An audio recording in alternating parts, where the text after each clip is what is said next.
أما بعد فأعوذ بالله من الشيطان الرجيم بسم الله الرحمن الرحيم ومن يعظم شعائر الله فإنها من تقوى القلوب صدق الله مولانا العلي العظيم وصدق رسوله النبي الأمين ونحن على ذلك لمن الشاهدين والشاكرين والحمد لله رب العالمين. ذی وقار و ذی احتشام علماء کرام، مہمانان گرامی اور مکرم و معزز حاضرین محفل، میں دل کی گہرائی سے شکر گزار ہوں آج کی محفل کے میزبان اور جان محترم جناب علامہ مولانا حافظ امتیاز علی صاحب دامت برکاتہ العالیہ کا کہ انہوں نے مجھے اس خوبصورت اور باوقار محفل میں شرکت کے لیے دعوت دی، اور اگرچہ یہ ایک طویل سفر تھا، it was a long journey to come from London to Glasgow. While I don't have ample time to spend here in UK, I'm supposed to leave UK just after 3 days. 3 دن کے بعد on Tuesday, inshallah I will fly back to Pakistan.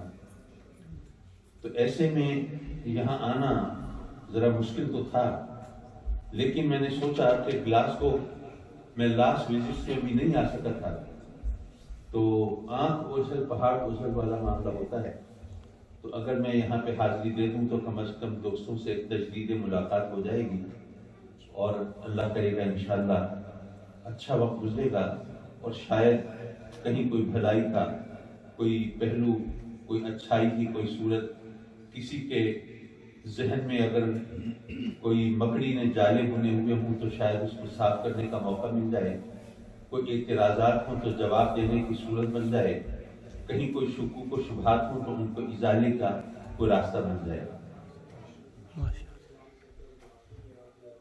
چونکہ آج کی محفل 11ویں شریف کے حوالے سے منسوب ہے اور بارگاہ غوثیت میں ہم عقیدتوں اور محبتوں کا قرار پیش کر رہے ہیں. ظاہر ہے کہ سیدنا شیخ عبد القادر جیلانی رضی اللہ تعالیٰ عنہ کی شخصیت، ان کی زندگی، ان کی تعلیمات اور اس کے اثرات کے حوالے سے I won't be able to add anything into your knowledge. آپ بار بار تقریریں بھی سنتے ہیں، ان کی کرامتیں بھی سنتے ہیں اور ان کے واقعات بھی سنتے ہیں، اور اولیاء کی گردنوں پر ان کے قدم کا ذکر بھی سنتے ہیں، اور پھر اولیاء کی ان سے عقیدتوں اور محبتوں کے اعتراف و اقرار کی باتیں بھی سنتے ہیں.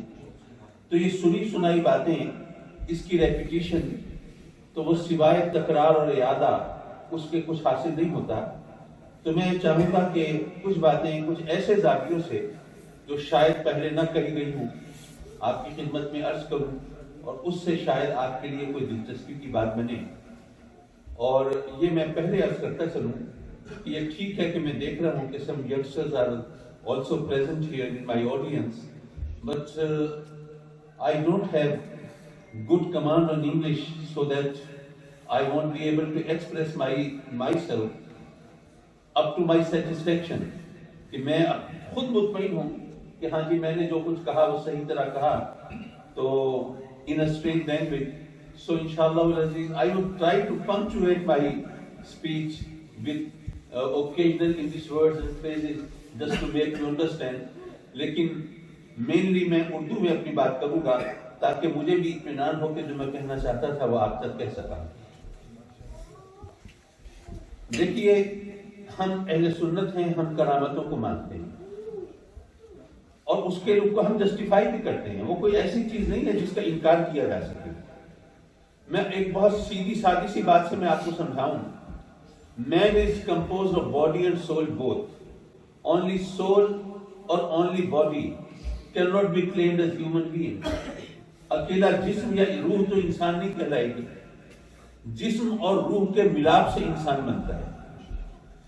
اگر اللہ تبارک و تعالیٰ نے آپ کو فرزند عطا فرمایا, you are endowed by nature with a son, تو آپ چاہتے ہیں کہ وہ بڑا اچھا ریسلر بنے, باڈی بلڈر بنے, ویٹ لفٹر بنے. سو یو برنگ ہم ٹو اے ہیلتھ کلب. کسی ہیلتھ کلب میں آپ لے جاتے ہیں اسے, جس کی آپ نے اچھی شہرت سنی ہے کہ وہاں جو انسٹرکٹر ہے تو وہ بہت اچھا ہے.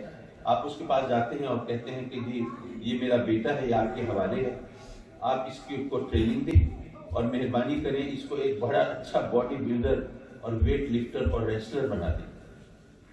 آپ نے جو فیس ہے وہ دے دی اور جو بھی فارمیلٹیز ہیں وہ آپ نے پوری کر دی. اب ظاہر ہے کہ with the passage of time the instructor would teach ہم اینڈ ٹرین ہم. اس کو بتائے گا کہ کون سی خوراک لینی چاہیے جس سے تم انرجی گین کرو گے, کون سی ایکسرسائزز کرنی چاہیے. If you want to develop a certain muscle, so which sort of exercise would help you, or how much gap should be there in between the exercise and having food. یعنی جو بھی اس کی ڈیلیکیسیز ہیں وہ اس کو آپ کو بتائے گا, وہ بچوں کو سکھائے گا. اور with the passage of time the child would grow into a very good wrestler, body builder, weight lifter, اور اتنی طاقت اس کے اندر آ جائے گی کہ عام آدمی دیکھے تو حیران رہ جائے. اگر ایک انسان اپنے جسم کو جسمانی غذاؤں سے, فزیکل ڈائٹ سے اور فزیکل ایکسرسائز سے ایک اچھے انسٹرکٹر کی گائیڈنس میں اگر بہت زیادہ غیر معمولی طور پر اپنے جسم کو طاقتور بنا سکتا ہے, تو کیا وہی انسان اپنی روح کو کسی اسپریچول انسٹرکٹر کی موجودگی میں اسپریچول ڈائٹ سے اور اسپریچول ایکسرسائز سے اپنی اسپرٹ کو, اپنی سول کو, اپنی روح کو کیا وہ زیادہ طاقتور نہیں بنا سکتا؟ مطلب یہ کہ انسان جب جسم اور روح دونوں کا مرکب ہے تو اگر وہ جسم کو ڈیویلپ کر سکتا ہے تو ظاہر ہے کہ روح کو بھی ڈیویلپ کر سکتا ہے. اور جو روح کی ڈیویلپمنٹ ہے اسی کو ہم کشف و کرامت سے تعبیر کرتے ہیں. حضرات مکرم, یہ بات بالکل ٹھیک ہے کہ ہم اس چیز کو مانتے ہیں, لیکن ہمارے نزدیک کشف اور کرامت جو ہے کسی ولی کی پہچان نہیں ہے. جب رب کائنات نے قرآن مجید میں ولیوں کی شان بیان کی, اللہ ہی وارنڈ, خبردار کیا, خبردار یہ میرے ولی ہیں. ولی کسے کہتے ہیں؟